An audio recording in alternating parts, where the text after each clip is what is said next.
Welcome to the Group Home Riches Podcast. If you have the desire to be your own boss, create your own schedule, and become financially free while at the same time helping people in need, then you've come to the right place. At grouphomeriches.com, we teach people exactly like yourself how to get started in the group home business. And on this podcast, you're going to hear their stories firsthand. All right, ladies and gentlemen, welcome to the Group Home Riches Podcast. Today, I'm excited to have one of our first successful, we released a Done For You program, which is basically almost like a partnership somewhat, but very higher level, somewhat larger investment. And we offered the opportunity for clients to basically partner with our team. So Jade started with us just a little under a year ago, and we are doing a live interview. We have a ton of people on the podcast just to hear Jade's story. And then we'll be doing a live Q&A towards the end. So Jade, welcome. Thank you for having me. Yeah, thanks for joining. Kind of before we get into the nitty gritty of like the group home business and stuff like that, why don't you give people just a background? You know, what were you doing before you found Group Home Riches, and what made you want to look up this business in the first place?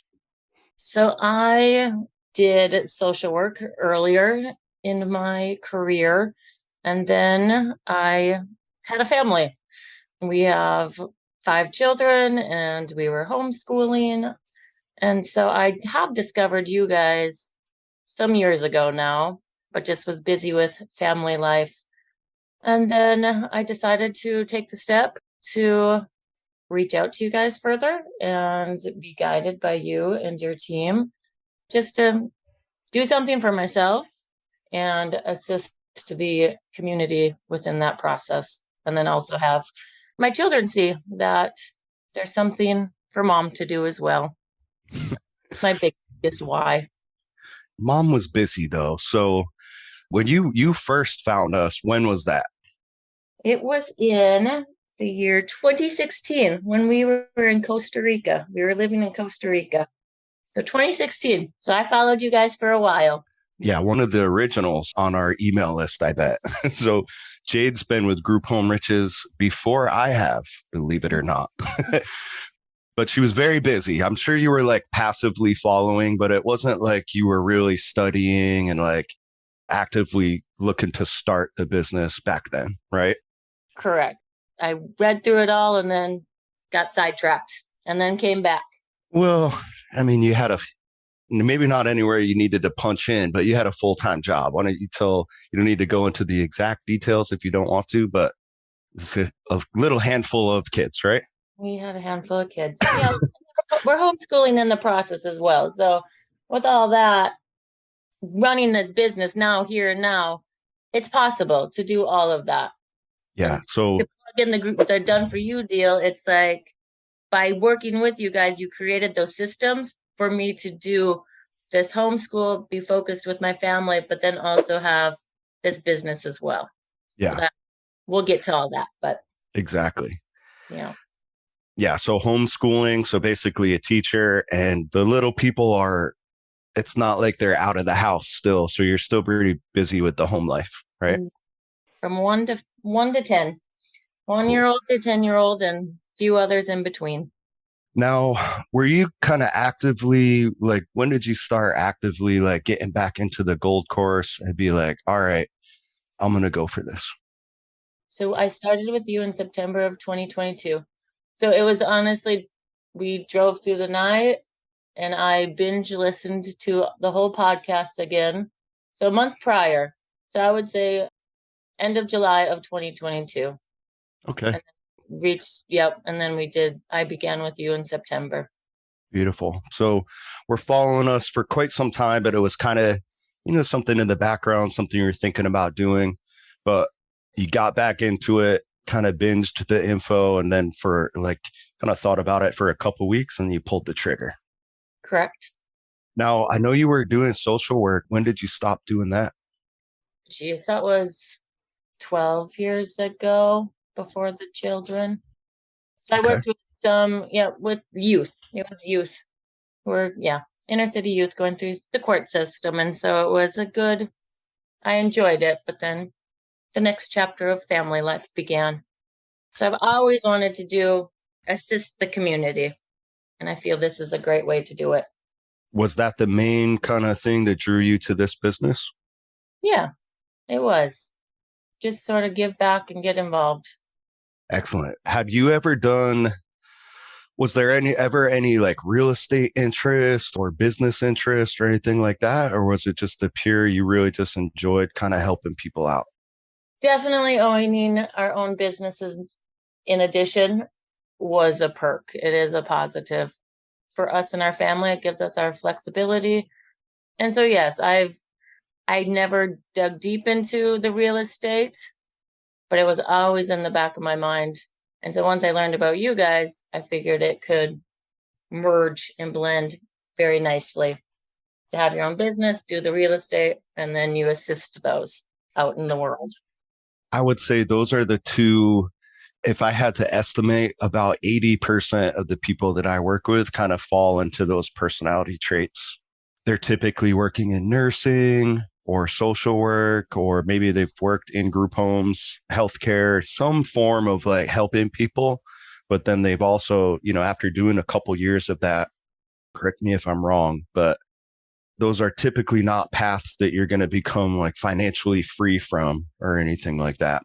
Mm-hmm. So they start to look into, all right, can I find a business that kind of scratches that urge, but at the same time, maybe we can make a little bit of more money. So number one motivation was just helping out the community, but then you probably realized, hey, wait a minute, I can make a whole bunch of more money too. It's nice to have the little cash flow with it. Yep, absolutely. So for about a month before working with us, you were kind of doing it on your own. What were some of the challenges or issues that were holding you back from getting started before you started working with us? Mm-hmm. Again, it was just a family life for me. And I knew once I saw the whole done for you deal, that it was a good way for me to just jump in and dive in and do it. That you guys have the expertise, you guys have the experience, and you would put the systems in place that would lead me to the success. And so I had a conversation with my husband and he said, go for it. Because I've talked to him about it for some years now. And so maybe he was just done listening to me too. He's like, okay, go ahead. Time to put your money where your mouth is. Yes. What was it like when you first started to get out there? What were some of the things that kind of surprised you about the business, if anything? I think initially just fully understanding the need that is out there, understanding that how many people do need an affordable living, and the nonprofits, the organizations out there can be very overwhelmed because they don't know where to place the next individual. And so I think that was the biggest thing, was to hear the need out there. If you started all over again, you didn't have us working with you, what would be the very first thing that you would do today to start? Knowing what I know now, Yep. Go meet the organizations, go find the ones that are interacting with those individuals every single day. And once you do that, the doors will open. They'll know the next person, they'll know the next person. And yeah. I remember our first kind of onboarding call before we decided to work with each other. Was that something that you were kind of nervous about? Yeah, it definitely was. Just because going back to it, I was home for 10 years with my children, right? And so just being in the business world, I was out of it for so long, that did make me nervous. But then over time, you just understand everybody's human. And people in this line of work have a big heart and they want the best thing for that next person. So once I talked with you, Brandon, and we did a few of our phone calls, I was like, okay, it's not as scary as my mind thought it was. Right. How many times did we get told off or yelled at for not having a property yet or not having a license? Oh, no, it was the opposite, right? It's, when will you have the property? Exactly. That's another thing that holds a lot of people back. So let's touch on that. So you were sitting on a big, furnished, beautiful property before we got marketing and working with these organizations, right? No. Right. Yeah. So I did an interview earlier with another gentleman who he had a background in real estate, like myself. We've both done sales before, not just, warm sales, but we've both done cold calling and then even door knocking, door to door, completely uninvited, and then trying to sell stuff to people. So this stuff's kind of second nature to folks like that. But had you ever done a sales job or marketing or anything like that before we started working together? No, not at all. I had to learn, but once you get your feet wet a little bit, you can learn pretty quickly with it. Yeah. In years past, I have not. Yeah. So that's something that we kind of touched on that. So it's cool that we bring this up now, but picture going up to a stranger's house and, trying to sell them a vacuum or asking them if they want to sell their property. That's the type of stuff that I used to do. Right. So I saw Scott nodding his head. There's another door knocker in the house. And it's something that, yeah, like the fear against eventually becomes smaller, but that fear of objection is almost always there. Like eventually it's just a smaller percentage, but there's always like, this guy, I might get yelled at right now, or someone might call the cops on me. Right. So I totally get it, especially for folks out there that have never done a call like that. It can be super nerve wracking to just pick up the phone and call a nonprofit. There's a lot of kind of misconceptions. A lot of people think that they have to be an expert before they speak with people. They think they need to pretend to be like this successful group homeowner. They think they need to pretend like they have this house and they're marketing.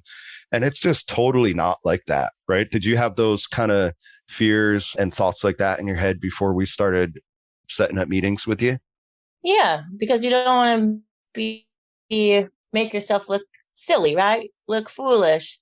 But then once you get to talking to them, right? If you don't have the answer, you can flip it back onto them. What do you do? What do you provide? How can we move forward? So yeah, definitely that fear of rejection is real, and the mind likes to play very big games on us. So once we can get over that hurdle, it's huge. It really is huge. But then it's great to have the mentorships, and your organization just provides so many tools. And that Yeah. The first couple, you just kind of had to sit back and listen. Do you remember what the pitch was? Like, you don't have to say it verbatim, but just to give the folks an idea so they could do this stuff on their own if they want to. with When we like opened up like the Zoom meetings after we had set up the appointments. Oh, Brandon, are you putting me on the spot right now? A little bit. I'll say it if you don't You remember. start. Yeah. Yeah. So the way it works, the way the pro, and you guys can totally do this with the gold course, right? So we have a keyword guide in there that gives you the keywords on how you can find these nonprofits in your city. Then we shoot a quick email. That email is, I forget the exact pitch, but it's, hey, we have our virtual assistants do this on a big scale, right? So it's not just like a couple of them. We find like 1,000 of them. And then we do email marketing, calling like the bigger ones. We kind of hammer, hey, this is Brandon with so-and-so housing. We just want to let you know that we plan on opening, 3 properties in the next 6 to 12 months. We see that you have a blah, blah program. We'd love to set up an appointment and kind of see what your needs are. So that's a quick email, a lot of back and forth. Then we'll hop on the call and it's pretty much the same pitch. It's hey, my name's Brandon. I'm the manager of our community outreach team. And then pause. That's our fancy term for like the marketing. So we called it the community outreach team. Again, we plan on opening a couple properties in the next couple of months. We're actively looking for the first property now. I'm here with the operational manager, Jade. She's going to be our boots on the ground out in some city in Texas. We see you have a blah, blah, blah program. We're just calling to get some more information on that. And we never got told off. We never had anybody. I'm trying to think. I don't think I've ever, even with any of my done for you deal calls, I don't think we've ever even gotten like a not super positive response. Can you, what do you remember it like that as well, Jade? Correct. Everybody was just, they were curious because some of the organizations have not heard of this type of housing then. So yeah, they asked a lot of questions to just get some information and curious. And then at the end of it, they do want you to keep in touch and to just follow up. I would say that was maybe one of the surprising thing is just being persistent in the emails in the beginning too, of how many follow-up emails you might have to do in order to get a response back. And so I Yeah. would don't be discouraged on that. It just might take more than one email for somebody to respond to you. It wasn't you. So there's a couple just basic, like kind of sales and marketing lessons that definitely apply to this business, even though probably a lot of you out there don't necessarily like, even you, Jade, do you think of yourself as like a marketer right now? In my mind, yes, but Okay. like when we first initially started it, no, that wouldn't be the label I put on it. But now I do understand, like if I want to go segue into another nearby city, I would have to market it, right? I'd have to Yeah. go find those organizations to market myself and to market the concept. So yes. Yeah. So there's a couple just kind of basic, marketing principles. One, a lot of people don't realize how big that they need to take it. So even though we probably interacted, if it were, calls or meetings or appointments, I don't know, but maybe like 10 to 20 of them overall, but we were marketing to like over 1,000. So that's one thing that people don't realize just in marketing in general is how big you need to take it. Couple examples like that, like with landlords. So let's say you just talk to two landlords and they tell you no. If you don't understand that you need to go big, you might be like, oh man, these people don't want to work with me, and you might quit. Or you might, speak with two social workers and then you never hear back from them. And you're like, man, why can't I get my waiting list built up? So that's number one. You need to go big, and you apply this to every business, right? Two, the money's in the follow up, which is what you brought up, Jade. And I want everybody to kind of, again, this applies to every business. Okay. Jade, have you ever heard of the 7-touch rule? I have not. So allegedly, I don't know how they can really prove this, but the general idea is pretty true. So, but allegedly, it takes across all industries, the average is 7 touches before somebody uses a new product or new service. So everybody on this call, if you guys have the gold course, I want you to think about it. It wasn't like you just saw like one ad from us or just saw one video and you immediately joined the gold course, right?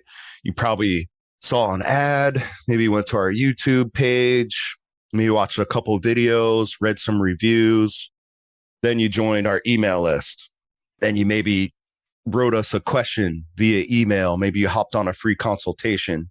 And right there, that's around 7 touches before you join the gold course. For somebody like Jade, Jade needed probably a couple hundred touches. But on average, it's very rare that someone's going to use a new product or new service after one touch, right? So the same thing applies here. You have to do, Jade, before we even got on those calls, like the Zoom meetings, there was usually like 2 or 3 or 5, back and forth emails before we even got on those calls. Right. Right. And then that's just the introduction.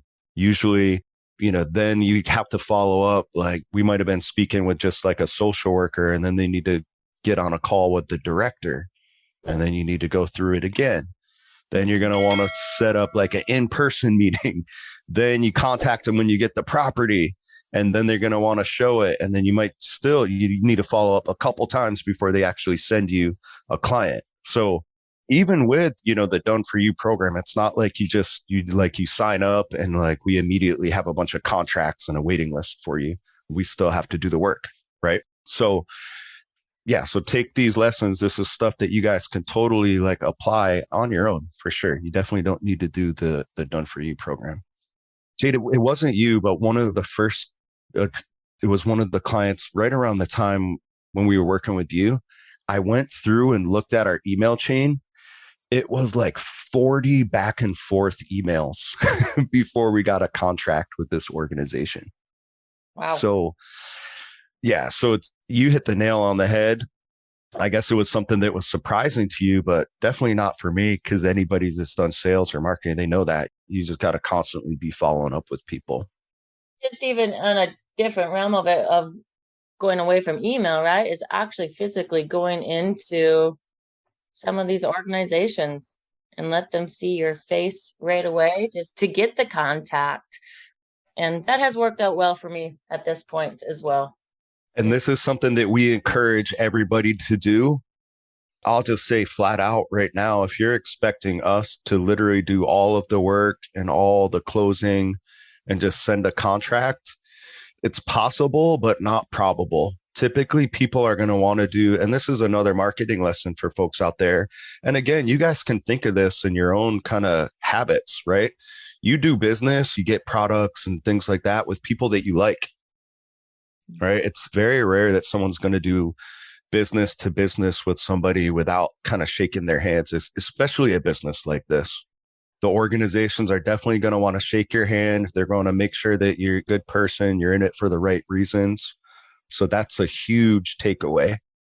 And it's So really selling yourself to them, that, like Brandon just said, of you have the heart. So I had one organization, she has not had good experiences working with other group homes, and she was very hesitant. And she's like, okay, I'll come look at the house though, and I hope you can change my mind. And then she came and visited the house that we had ready. This was the organization. And in the end, she's like, okay, I approve of this. I will send you people. And so I just think that's a key point as well, of letting them see you, letting them know that your heart's in the right place. Because, yeah, that was a good moment. I enjoyed meeting that lady, and she actually referred somebody to me just yesterday. So here we yeah, go. it's going well.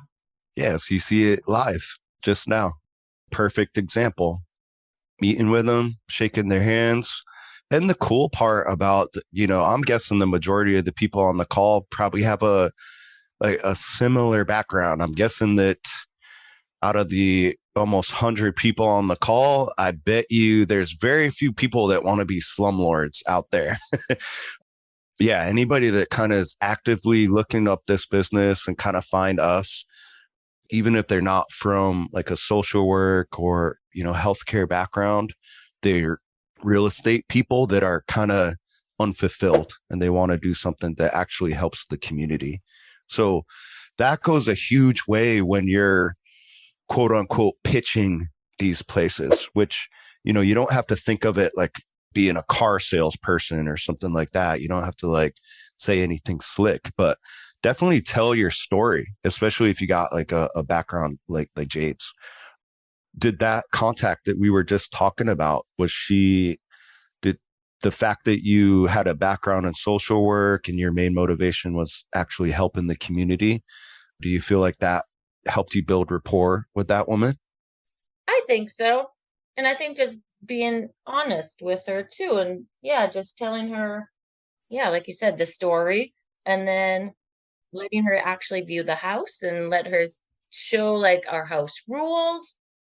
Get into the nitty gritty of it then, right? Too. The licensing agreement, and let her see how things will be played out. It just develops a trust. And so, yeah, it was a good moment, Brandon. Love it. What were some of the bad experiences that that woman had faced? Did she go into any details or did you ask? I chose not to overly ask into it. I think it was just on, honestly, the pricing, and then what some of how the accommodations were 100% set up in some of these past group homes that she has worked with. And I should preface that she was working with domestic violence, and so primarily women, and just seeing the in some of the other homes of having mixed genders, it doesn't quite work for those populations. So I think just being mindful in the beginning of the population you're trying to serve and to understand some of the hardships that they personally have had to go through. Yeah. So Jade got to see it live, but I think the best overall mindset for the majority of you to have when you are, especially if you're just getting started out, is kind of come from it as like an information gathering. So Jade, on our calls that we did via Zoom, like how much talking did I do? And when we first introduced ourselves, maybe a little more, and then we gathered information from the organizations. Yeah. It just, so the folks out there, if they've never done these meetings, you wouldn't know, but we know just from asking, right? Hey, what type of properties are you looking for? What do your clients need? What are some of the challenges that they're facing? Right. So with that particular demographic, privacy is typically a huge issue. It just seems common sense to me that you wouldn't want to, we don't mix genders at all, but especially with that demographic, people that have had, they're in a shelter because of the opposite sex, doing awful things to them typically. They're going to be pretty uncomfortable about living with other men. Right. So just the fact that you were open and like asking questions, I bet went a long way. And also just the fact that you're going to prove yourself over time too. So you'll start to see that. And then there's the word of mouth. So have you started to get like referrals from other people in the industry that maybe you've worked with and they refer to other people in the industry yet? Yeah, I have. We reached out to one organization and he was upfront and he's saying like we wouldn't be able to refer many, maybe 10 throughout the year because they're dealing with the homeless population that is just more chronically homeless. And some people just do not want to be in a home after that. But he provided me with a great reference. And so we followed up with them and they've been referring people left and right. So if I can get another property, I think the house would be full pretty quickly. Yeah, that's the way it goes, right? Once you kind of lay this foundation and start doing the groundwork, is that one of the biggest challenges that you're facing now? It's just kind of the real estate side of things. Yeah. Yes. If we had another property, it would be full then. But we are, with all that said, to segue it over to the real estate side. We currently have two properties. One we have purchased, and then one I am working with an investor. And so he's currently fixing up another house, hoping should be open soon or available soon, and wants to partner up again. And so we kind of have both realms, which is nice. Yeah. So that's besides just kind of the fear of objection, picking up the phone and just really smiling and dialing consistently. I'd say that's like the first challenge that a lot of people face. Then the next challenge is that, a lot of people don't have $40,000 sitting around to purchase a property. So why don't we talk about that? How do we go about getting the property once we set up those connections for you? How do we go about getting the property Yep. if we don't want to purchase? Well, Um, how did you do it? our first one we did chose to purchase. We did have a little network of real estate agents, investors, but we personally chose to purchase for our first property, and it's gone well. But then on the second one, we just weren't ready to buy, and we were introduced to, like I said, the gentleman that was open to the business model, and it just is a win-win for everybody. Then a win, Okay. a win for So me. I was thinking we spoke with the gentleman over Zoom with you. Did you end up working with him? Not on his properties. He's more our agent and gives me some great advice on how to find properties for less than what the market rate is. Okay. But he's not the one that owns the second property. It's Okay. he introduced me to our investor. He introduced us. All And so right. that's the other thing is like having your little network of people. If it's not the one person, they know somebody. Let them know what you're doing and they know somebody who might know somebody. So it's just things fall into place organically when you share some of the story and you connect with people. Yeah. So that was one of the other things I really like you working with you with. You took us up on the investor pitch. So had you ever, I know you kind of gave the elevator pitch and got the agent like at least curious enough about it. Had you ever like pitched this idea to landlords before or anything like that? I have not. No, I had not. So I was very grateful for you. That's another thing, right? So especially if people have never done this before, that's something that can be like really daunting, right? Speaking with landlords and like pitching this idea with them to where we have some people that actually partner with landlords and try to get in there with no money down, or typically it's like a leasing situation. So why don't you walk the folks through that? It's the second property you said that you're working with a landlord on, right? Mm-hmm. What, Go ahead. why would a landlord want to work with you? Like I said, it's the win-win, right? Mm-hmm. They earn a little bit more, and we're able to earn a little bit more. So this particular gentleman, he was interested in group homes prior, but he didn't know how to open one himself. So we sat down and I explained our model. He was looking more at the licensed route. He didn't know the idea of the unlicensed. And so we just sat down. Like I said, I gave him our perspective, how it would work, and then how he could earn a little more through this model. So it's pretty straightforward, especially when you find somebody who's open to the idea from the beginning. I didn't have to do much convincing or persuasion. Yep. About 99% of the people, when they hear about this business, they have pretty much the same questions, which is even if you guys are on our email list, you could go back and read the very first like 5 emails that we sent you. They're the main topics that everybody has questions about. So, Jade, I don't know if you remember like the first time I did that call with the agent that you knew, but there's a video in the Gold course called Fully Understanding the Business Model. I mean, that call with the agent and every call that I have with an investor or anybody that's curious about the business, they're all pretty much the same things. They're all like, it's pretty much the same combo. It's not like, I'm not like really selling. I'm not like talking about how much money they're going to make that much. That's part of it. Right. But do you remember some of the questions that your friend had, or even like the current landlord that you're working with? Like, what were some of the main questions or things that they asked you before they wanted to move forward with you? I would say the legality. Yep, that's a huge one. How can you do this being unlicensed? That was one of the main points. I already see some of the questions come in, and obviously, what do you think one of the first ones was? Something about there's people asking about the licensing issue. Someone asked, hey, what do you mean by contract? What do you mean by licensing agreement?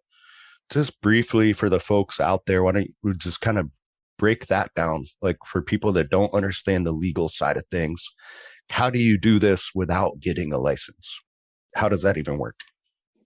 Well, as you explained in multiple of the podcasts that I binge listened to, just the Fair Housing Act and the federal laws.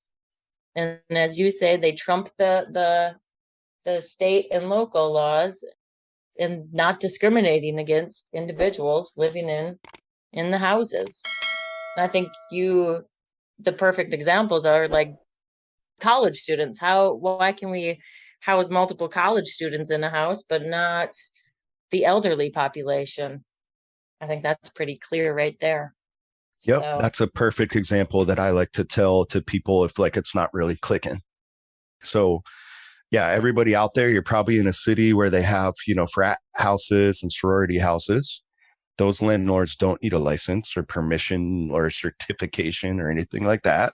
They just rent out by the room, by the beds. Sometimes they do bunk beds. Sometimes they throw 4 of those kids in their rooms, right? So what would it be called if you wanted to do a similar setup, but with seniors? What would the legal term be, Jade, if they allowed the dorm, the college kids that's fine and dandy, but oh, your tenants are over 65. You need to do this, this, and this. What would that be called? Discrimination? Bingo. Bingo. And they could get in big trouble for it. So so that's just the legal basis, right? And this is all, there's a ton of federal laws and regulations that protect you and your tenants. But let's use the other example. So you're getting referrals from domestic abuse victims, right? They need bare minimum. They have caseworkers and counseling, right? Yes. So how much staff do you have underneath you? How many employees do you have that are providing counseling and casework and stuff like that? 0. So how does that work? So what we do is we focus on the housing. We ensure that they have success with the house, and we outsource to the organizations to provide their expertise. So we are focused on house, and the next organization focuses on what they offer for the client. Yep. So in that example from, earlier when Jade said she got a referral, those organizations, they're the ones that provide the casework, the counseling, and whatever else their clients may need. The housing aspect is simply just that kind of typically it's the last part of the program, right? They're going to come in, the caseworker is going to get them set up with whatever they need. Could be like health issues, could be medications, counseling, what have you. Jade, have you gotten any leads before where you kind of had to do that side of things and get the people like set up with a service that they need? I personally did not. The one lady that would, she was very proactive. She knew what she needed to do to set it up. So I did provide a couple of like in-home healthcare companies that were set up, but she went and found her own. So I provided resources, but that was the extent. Yeah. So that's one of the things that people get kind of overwhelmed by, outsourcing. What does that mean? Do you need to go set up another company? Do you need to have all these like business relationships and contracts with like health companies? No, typically not. That could be a referral source sometimes, or there's other opportunities out there. But most of the time, the stuff's set up before the people come to you for housing. And in the rare case that you do get a lead, like where was that lead from, Jade, with the woman that didn't have any services but needed it? It was an organization that worked with a lot of the homeless population. Okay. So maybe like one of the smaller organizations, maybe a little underfunded, and they weren't actually providing the services. Correct. But yeah, that's the way it goes. So if you do get somebody like that, you can it's usually just a referral. And if it's someone that really is like incapable of handling day-to-day activities like that, you're not going to be dealing with people like that. Those calls are going to come from family members or social workers or people like that. So yeah, those are the basics. So we're not going to spend a ton of time answering just the general questions because we have there's so many other videos and stuff like that out there. But I always say the first step, it's the first step after you learn the basics. So you're definitely going to want to understand the legal side of things, why it's legal, why you're not going to get in trouble. It's like second nature to me, so I forget. But was that one of the things that kind of held you back as well, Jade? It was in the beginning. Yeah. Yeah, like a lot of people, they're like worried about getting in trouble, or they're worried if like these organizations are gonna like, okay, what's your certification, or what's your, what license do you have? That rarely comes up. Did you ever have anybody ask you that? Initially, yes. Just asking how we can do this. And again, if you just allow them or let them understand the discrimination that would be out there. Yeah. So I understand it pretty quickly then. yeah, that's where just understanding it and being able to explain it like you would to a friend, that's where it's going to definitely be of huge value for you. So yeah, for sure, you guys definitely want to study and kind of at least understand the basics. And I always say, hey, practice with friends. Like when you were really getting going, did your husband and friends and family, were they kind of asking you what you were doing, Jade? I had one good friend who she would kind of quiz me on it. Beautiful. Like, okay, you got it. Okay. Perfect. So, Yeah. Anybody that's curious, they're all going to ask the same questions, right? and otherwise, just practice with yourself in the mirror. Look at yourself and answer the questions. Yeah. Yeah. I would, don't try to memorize like what I say because every conversation I have is different. If you guys could just understand the general principles and just be able to explain it confidently and really understand it, then when it does come time to speak with organizations, caseworkers, and especially like the investors, I would say the investors kind of ask you more about the details than like the organizations, right? Yes, definitely. Because some of them, they just have never heard of the model. And so that makes sense that they want clarification before they sign the paper for opening up their house. Yep, absolutely. All right, let's switch it up a little bit since we are kind of doing this live. Let's go and let's see if we got any good questions from the folks out here that we didn't kind of touch on with me. While I do that, Jade, kind of just break down. So you got 2 properties looking for number 3. It's been a little under a year. Why don't you tell the folks like, where do you see yourself in like the next 1 to 2 years? What are your goals? Right now, we want to just keep, well, one of two ways with our investor as he keeps flipping houses and willing to partner. We'll expand with that. I personally want to purchase a little more as well. And then we also, with the initial investor that you and I had spoken with, we're looking at building as well, building some duplexes. And Nice. that's exciting. All that takes time. So in the interim, work with the investor and see what comes available for housing to purchase. And maybe a little bit of coaching and consulting as well, right? We can add that too.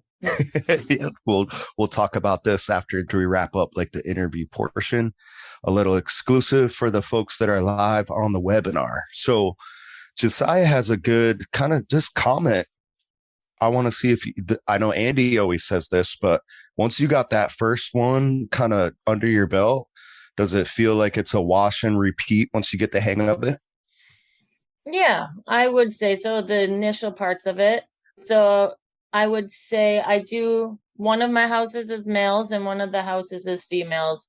And so there are different issues, we'll say, within the houses, but the concept definitely, Josiah, is the wash and repeat. Yeah, and there's going to be challenges that come up. You're going to learn along the way. How are you handling like the management? Do you have supervisors or house managers yet? What's that look like? Yes, we do currently have a house manager at the property for the females, and that just does reduce the amount of calls or contacts that would be directed to me immediately. They can kind of step in and mitigate and then allow me or let me know then what is going on. So you're still in what we would call like the operational manager position, which how much like on average per month, how much time do you think that you spend either monthly or weekly on managing the 2 properties? When the houses are full, I would say we'll go with weekly. The last couple of weeks, I would say I spent maybe an hour the whole business because the houses are fully occupied. Everything is flowing. So I would say the last couple of weeks was an hour. There we go. So So want to open up in the next house, it takes a little more time because you have to furnish it and do all that, but that's not the same as your day-to-day management. yeah. So it's typically, I would say, sometime within that like 3 to 5 home range. That's when the cash flow, it's not like you're not going to be like rich at that point, but the cash flow is decent. You kind of start to get a little bit busy, especially if you're looking for real estate and continuing your marketing and stuff like that. That's typically the point where I see people go and start to look for that first operational manager. Do you have any plans for that, or have you thought about that? Once it gets to that, once we get a few more properties, definitely that's the plan. to outsource myself. Yeah. So I would say that's another big misconception out there. A lot of people think that they have to be at the property, 24/7. They need to be taking care of the tenants and everything like that. But you guys just heard it. She got 2 properties, and average week, it's just an hour or 2 per week, right? Yeah. Stacy asked a question. We kind of addressed this, but uh, do you need a home first before you apply for the Done For You program? Jade? No, don't let that part hold you back. No, you do not. We did not have we purchased the house while we were in the process of working with Brandon and the team. Would you, looking back, so this is kind of where opinion comes in. There's no right or wrong answer here. Jade, if you were to do it over, would you have done it in the order that we did, or would you have just purchased the property first? I think I would have purchased it. Oh, before meeting you, no, I would not have purchased it. I believe, I guess if I would have known a little bit better, I would have purchased it earlier in the process with you. But I think it flowed how it was supposed to. Yeah, and if you guys go listen to our calls in the gold course, you'll never hear us like talking about the property or like talking about the amenities that we have or anything like that. Because Andy, to this day, yeah, he's not going to convert or go get a new property until like he's got a wait list rocking and rolling, or until he has a new program that he wants to work with. So it totally comes down to kind of everybody's risk tolerance and kind of how they want to do it. But you definitely do not need a property before you start this. So Stacy, you definitely don't need it before you get the Done For You program, and you don't need it even with the gold course stuff. You could totally do this stuff on your own. The Done For You program is really just to be a shortcut. So, we want to work with people that kind of have the skills, the resources, and everything to do this on their own, but people that have big goals and they're looking to kind of shorten that time frame. Are you working with like the VA or anything like that, Jade, or is it still kind of like the smaller nonprofits? The smaller nonprofits as of now. Yeah, the VA is tough. I want to use the VA. Even some of the larger organizations, like some of the places that even we probably spoke with, they're almost like they get so big that they get really bureaucratic, and it's just you have to do a ton of follow up and like a lot of hoops that you need to jump through. So yes, the VA, they have a bunch of different programs, but even to this day, Andy doesn't work directly with the VA. He almost did. What was it called? I forget the name of the program. But again, there were just so many hoops that he had to jump through, and the calls were coming in. He just never followed up with them. I have a concept for working with the veterans, but not like specifically the VA as well. So there are other organizations out there that assist, but not the VA. Yeah, I mean, and then you can verify this with veterans yourselves out there. If you don't have any friends, just go talk to them. You'll find them on the street, because the VA is so bureaucratic that it's hard for them to even get benefits. So there's a ton of nonprofits out there that work specifically with veterans, even shelters or all these other programs. Like a lot of vets don't work with the VA. You'll see them at these other places that we recommend you guys market to.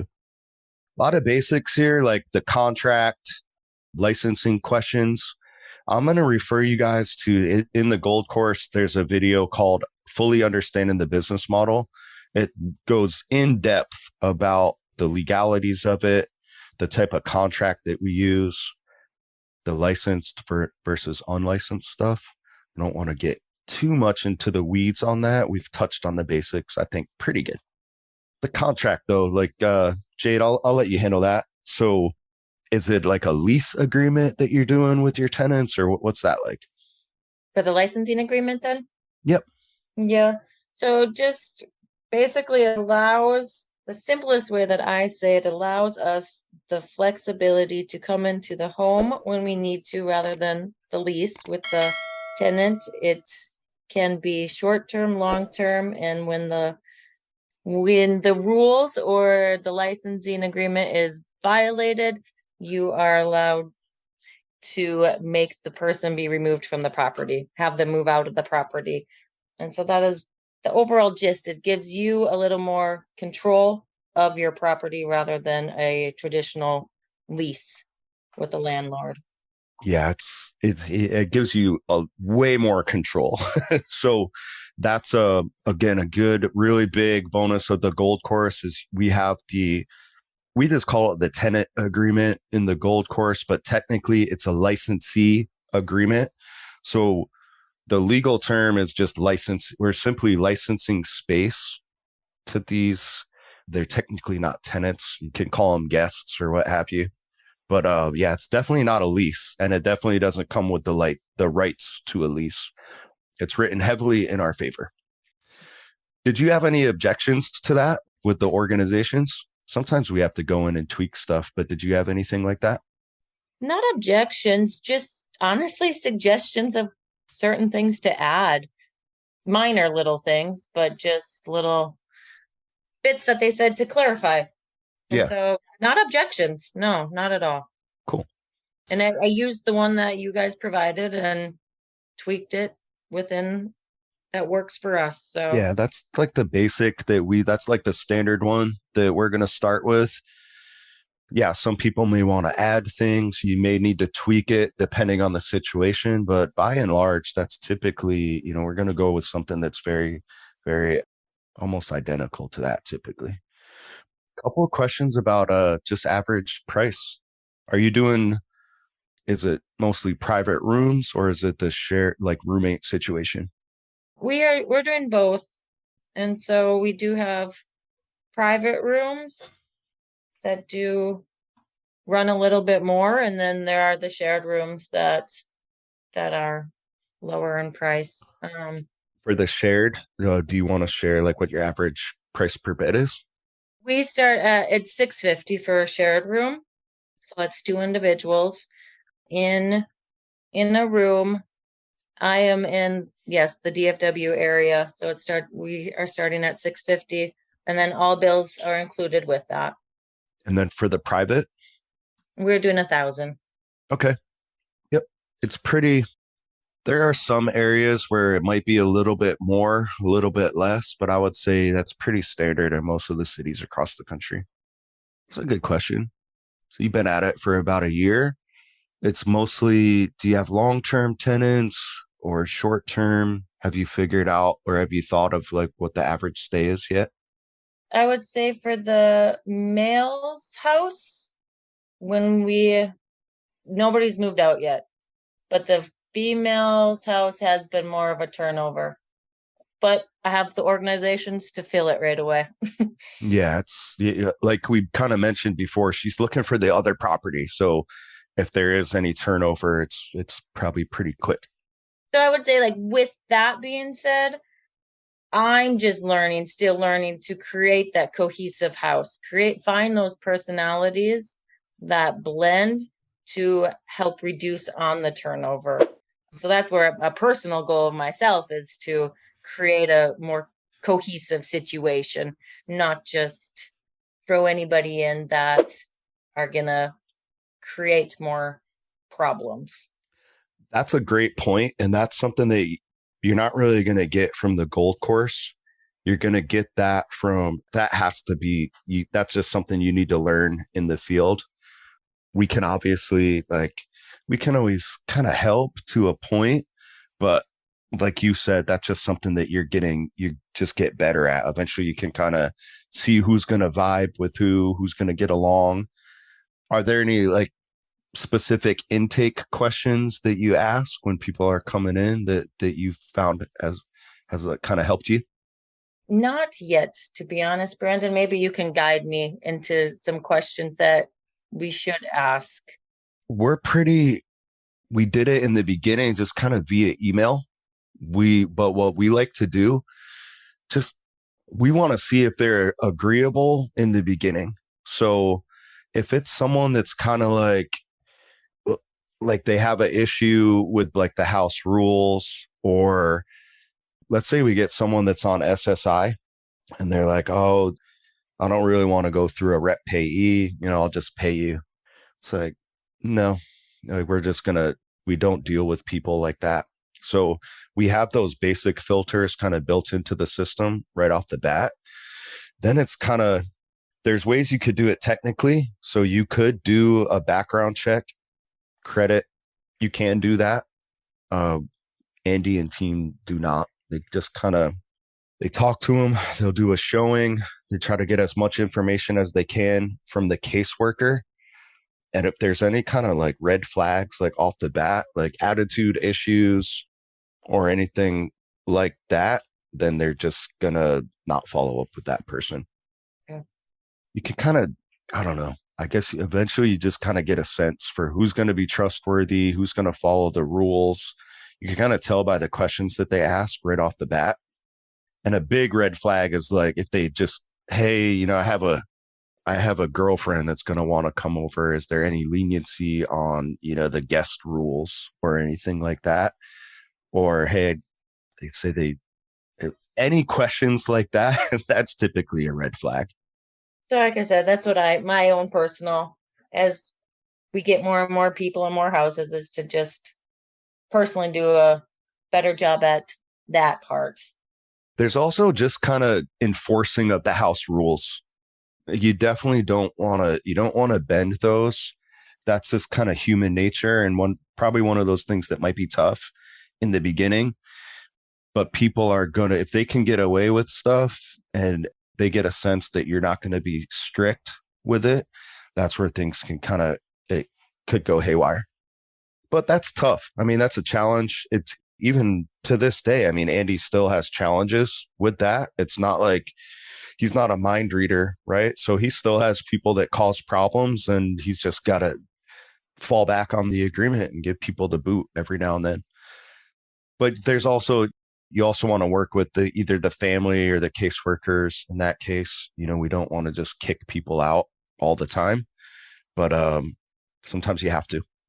What type of neighborhoods are you in, Jade? Are you in like a very high end neighborhood? Like, was it really costly, or what's that like? Are you kind of in an affordable area of the area?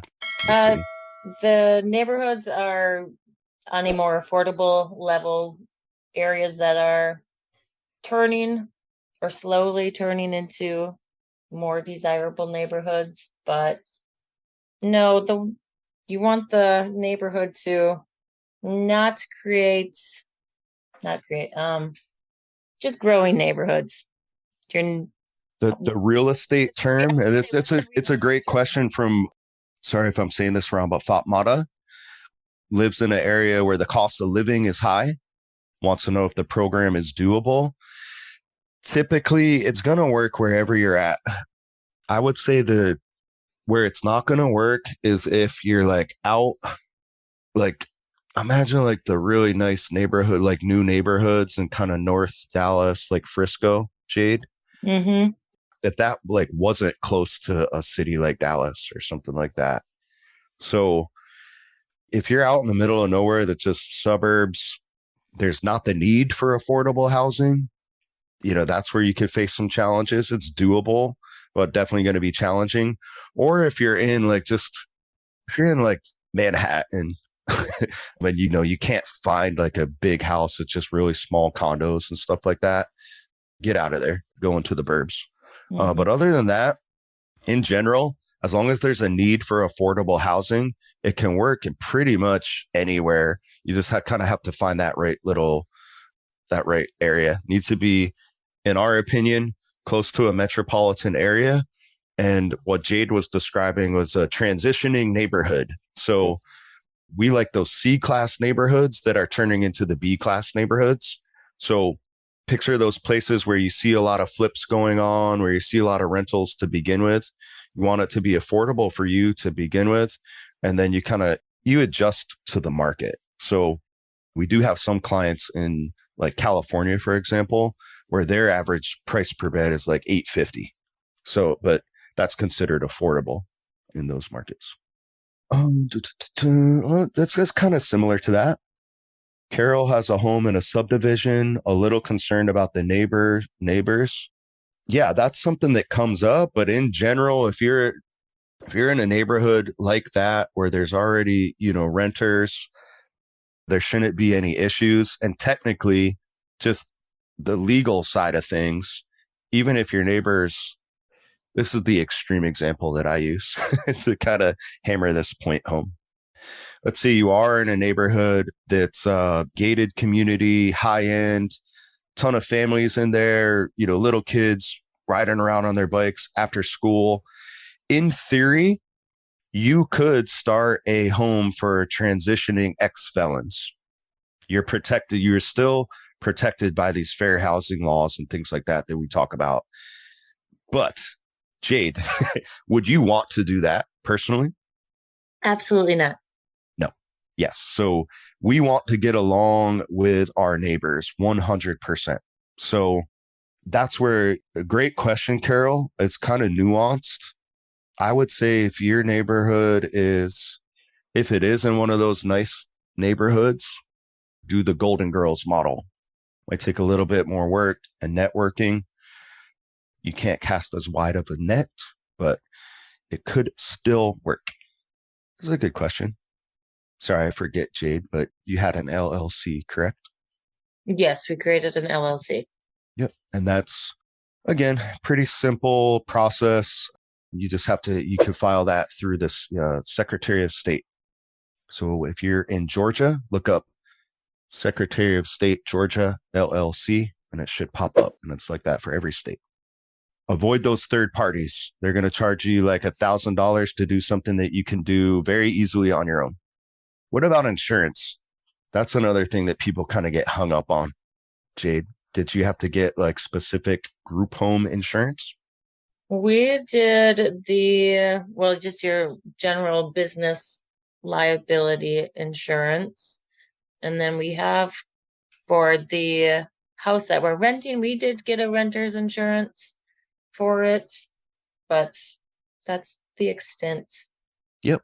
So maybe not the answer that a lot of people out there are expecting, or they may overthink this, but that's the exact answer I would give you guys. Okay. So it's on paper, you're like just like a real estate company, right, Jade? Yes. Yeah. And then, yeah, just general business or general business liability. And then you're either going to have renter's insurance or homeowner's insurance. We have a podcast coming out soon with one of our first done for you clients who's actually in the insurance industry. We go through that in a little bit more detail, but he didn't really say much different than that. So that's that's one of those things that, again, if you overthink it, could hold you back, but that's it. We got a couple questions about the done for you price. We'll talk about the details after this interview and Q&A portion, guys. So stick around for that. And I'll tell you guys how you can apply, hop on a call with us, and we'll go over all of those details one-on-one with folks that think that they're ready to roll. Zach has 2 homes ready in March. Should have started the program as soon as you thought about working with us. Jennifer, how much in California, Sacramento, and Modesto? So Jade is coming on to be one of our done for you coaches, actually. So you guys will be able to work with her. We have another coach that's one of the markets that he works in. So his average price per bed is right around 800 to 900. And that's for the shared housing.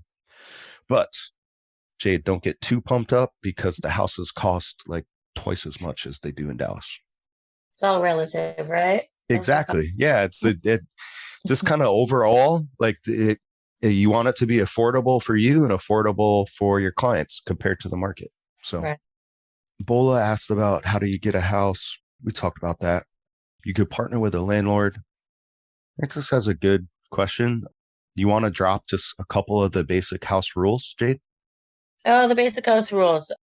Big ones would be no alcohol, no drugs, no violence, no weapons. Clean up after yourself. We do have a chore chart in there as well. That's not in the house rule, but we do have it posted out. That is helpful. certain hours of quiet time, like in your room, I believe at 10 p.m. till 6 a.m. Brandon, am I missing? It varies, but our lights out are typically around 10 p.m. Yeah.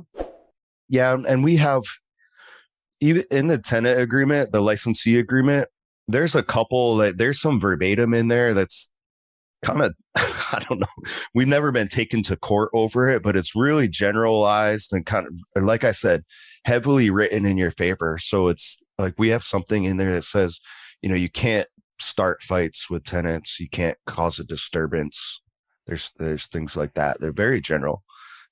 So in general, we just want to make it like everybody has to get along. Everybody has to do their chores. Yeah, it's kind of generalized, but that's how we want it. Like some of the verbiage in there is kind of vague to kind of so we could fall back on stuff if needed. But yeah, those are the typical ones. Clean up after yourself. In theory, if somebody leaves a dish out, like that's how heavily it's written in our favor. We could kick the person out. We're not going to do that, right? But if someone is just like completely messy, never cleans up after themselves, we might give them 2 or 3 warnings, but after that third one, we're going to give them the boot. Great question, Charisse. And this is just kind of comes down to just kind of I can tell that it's not the idea of outsourcing is just not clicking for you. So Charisse asks, can you stack services such as providing informative group sessions with your clients that reside in your home, or should that be separate? So Jade has worked in social work before. Are you doing any type of social work for your clients? Are you in contract with any of them to provide that service, Jade? I am not. No, I am Right. providing a safe house. Yeah, it's the term out there. And this is kind of a buzzword that you guys can use when speaking with like local nonprofits and stuff like that. Housing first. Have you heard that thrown around? Me? Yes. Yeah. So, hey, we're just focusing on housing first. In theory, like if you are, I'm trying to think, like we have some people that work in credit repair. They provide credit repair to some of their tenants or guests. Informative group sessions. It really depends on what you want to do with your time and what your goals are. But if it's anything that requires a license or like some type of certification that you don't have, you can't do that. But again, it comes down to what your goals are. We have some clients that are they love to be very hands-on. They check on the tenants all the time. They'll come and bring, gifts and snacks and things like that. Then there's some that are just, they're hands off. They want to focus on the real estate. They have their house rules. They have their house managers, and then they'll have an operational manager that does all the day-to-day stuff. And they get it set up to where it's almost, nothing's ever super passive, but that's what their goals are. So great question, Charisse. If you have any more questions on that, shoot us an email and I can pass on some relevant material for you so that thing can click. But yeah, guys out there, if you got any like questions, like anything like you're fuzzy about, you don't really understand any of the main topics, shoot us an email. That's the quickest way to kind of figure out the basics. So just email us. And there's usually there's a ton of stuff in the gold course, but the basics, that's all free stuff. We can just point you to the right material so you can really dive in and you want it to click, right? I would say that's the first step. That made you remember how fuzzy you were on the licensing stuff, Jade? Yes. Once that really clicked, didn't you feel better about proceeding? Oh yeah. It just creates those ahas. Yeah. And it creates the confidence with that. Bingo. Good question from Lanessa. Would you want to do this virtually, Jade? Would you want to do that in another state? Well, I am debating that, to be honest. Okay. But with starting it down here first near B. So I know it a little bit, but I am toying with the idea of going to another state with it. But with that said, I do have other people there who would assist with it. So in the beginning, no, I would not personally want to. go out of state, I think it's important to learn it hands-on with yourself before taking it elsewhere. But that's a personal choice, a personal opinion. I would agree with that. I think, I mean, technically, like we worked with you virtually, right? But you were the boots on the ground. I think there needs to be somebody out there that can handle issues if they arise, check out the properties, meet with the organizations. So, Vanessa, if you have someone like in another state that they kind of know the business, I wouldn't recommend doing it without like that type of person, like a business partner or operational manager or something like that. We did have one client, we did have one done for you client that was able to do it, but they had like a family member that was right there that could do all the stuff that we were teaching them to do. We haven't had any negative experiences with it, but we're not going to be taking on any done for you clients if you're not like physically located in the city that we're going to be operating in, because I just foresee too many things that could go wrong, especially if you're a beginner. Zach, it's Andy at Group Home Riches or Brandon at grouphomeriches.com if you have any questions. Kind of a basic question, but a really good one. Jade, and this comes down to like just the overall management of things. Again, no right or wrong answer, but are you utilizing like security cameras and things like that? We do have security cameras in just the common spaces in the house. So that's your living room, your kitchen, and then if there's a hallway. And that's all we do. Cool. Andy's a little old school. I think he's done it in a couple of the newer sober homes, but he actually did not know security cameras. But we definitely recommend you guys do that. I think it helps with the management a lot from what I've heard from clients, right? I think to an extent, the tenants appreciate it for the most part. If there is a little issue, they say, hey, go look at this camera, blah, blah, blah, blah, blah happened. And so I think it just creates a concrete evidence rather than word against word. Yep. Yeah, I don't really see any negatives to it. And they're affordable at this point. So I don't see anything wrong with it. All right. David has a great question. Then we'll wrap up like the interview and Q&A portion of it. And we'll talk about the done for you details. So how are you doing on time, Jade? Oh, I'm fine. Okay, cool. So I'm going to preface, David has a great question. I'm going to tell a couple stories before we get into this. With this, you're dealing with people, you're dealing with humans in general. Situations can go wrong when you're working with humans. With that being said, in this particular business, you're working with folks that aren't necessarily like, they're looking to improve their lives. They're not necessarily in the top rungs of society, right? So there's definitely issues that can go wrong. I will tell you, in property management, when I first started out in real estate, I worked for a company that eventually got moved to a location that had like 400 units. There were shootings, there were stabbings, every month there was a large proportion of people that didn't pay, that we had to go wander around and post eviction notices on their doors. We had to kick people out. We had to go move their stuff out to the side of the street while they were all crying, even though they've been getting notices for like 60 to 90 days. Building 8 was newer than all the other buildings because one of the tenants created a meth lab in building 8, blew it up, and then the company had to rebuild that. So that's with people that are qualified.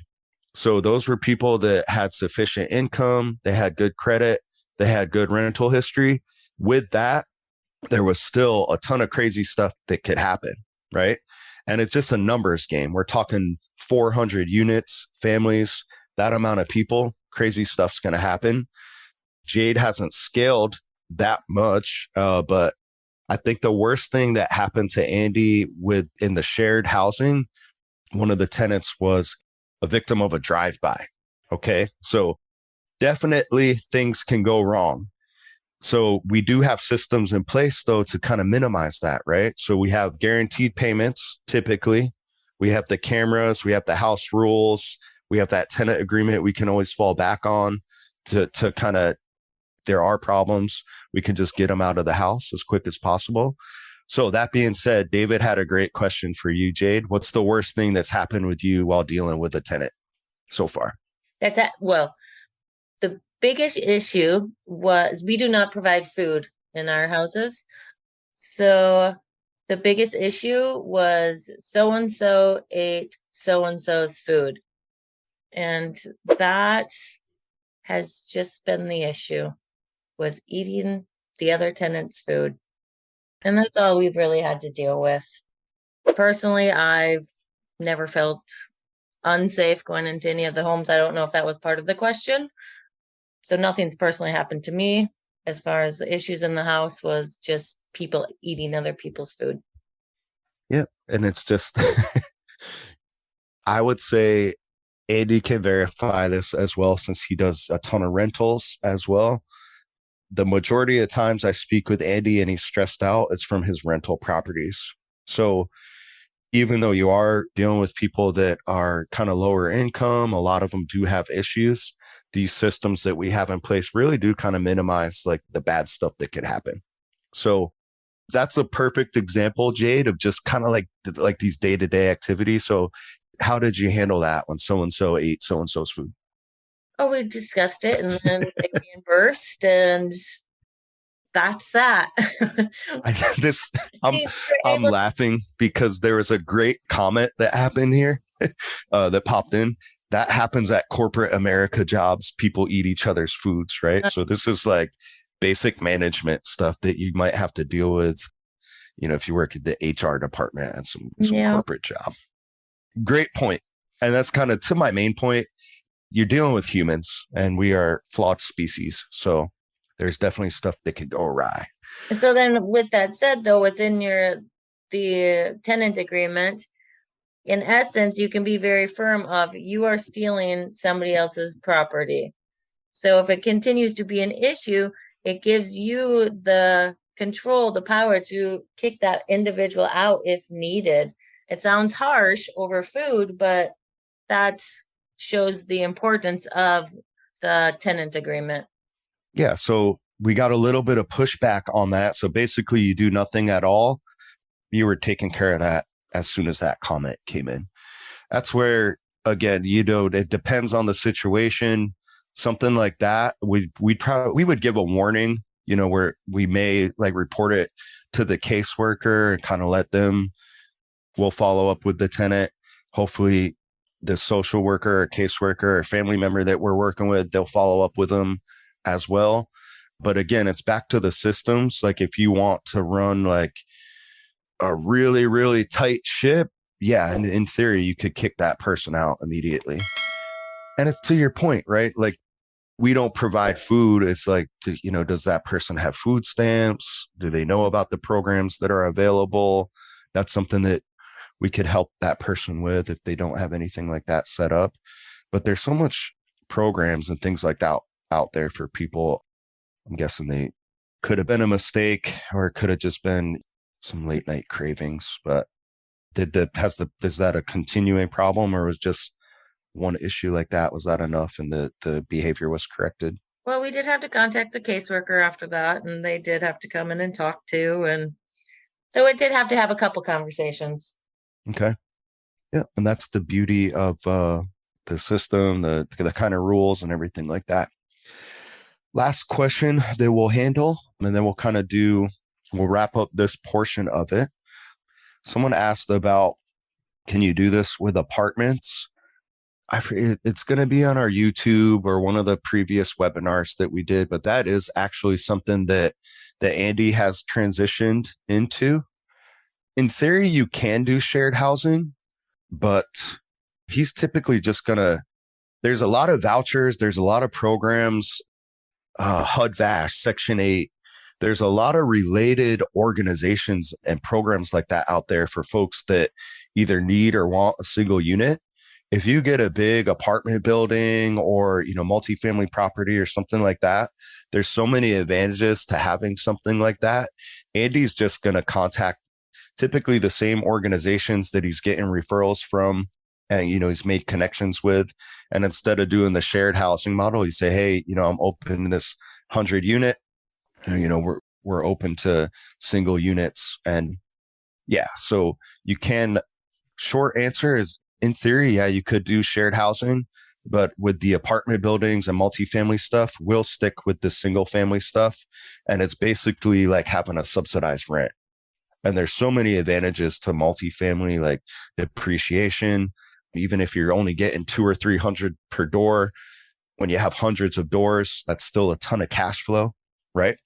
So still a ton of advantages, even with the single units. If you do get into apartment buildings, Jade has mentioned it. That's one of her goals, getting into, you got to start with like maybe a duplex or a fourplex. Yeah, we're thinking of doing or building some duplexes. Yeah. So great question. I've kind of lost it, but whoever asked that, I would recommend learn how to walk before you learn how to run. So if you don't have any apartment buildings, let's start with that first property.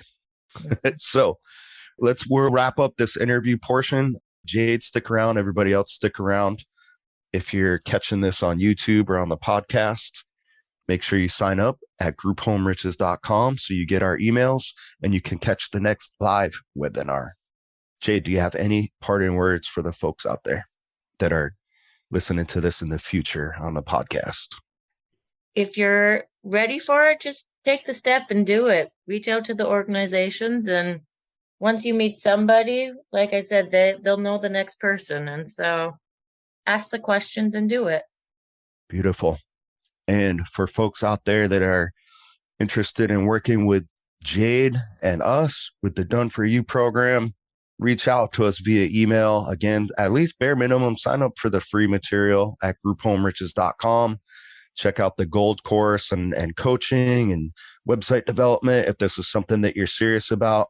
And if you have some funds, maybe you've had some success in business before, you're really serious, you have big goals, and you kind of want to work with us and get that shortcut and possibly work with Jade, have her hold your hand, or one of our other successful group home operators / coaches, definitely reach out to us and ask about the Done For You program.